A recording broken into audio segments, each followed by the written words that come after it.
Hello and welcome. We're so happy to have you here on our channel. Make sure to subscribe so you don't miss out on our updates. Today, we're making a quick and easy balanced breakfast perfect for busy mornings. You'll need eggs, tomatoes, cheese, fresh herbs, lavash bread. How to make it? Heat a little oil in a pan.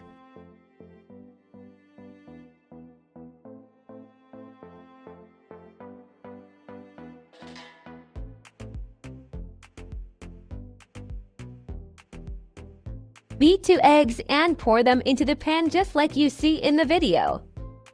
Place the lavash on top of the eggs as shown. Flip the lavash over as demonstrated. Then add cheese, tomato slices, cream cheese, and chopped herbs on top.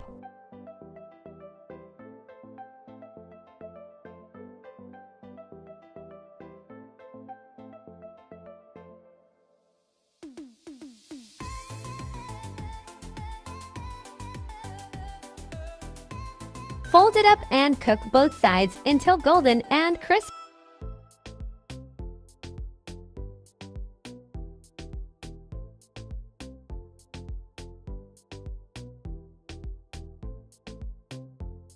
And that's it. Your tasty breakfast is ready to enjoy. Feel free to garnish it however you like. If you liked the video, don't forget to give it a thumbs up and share it with a friend.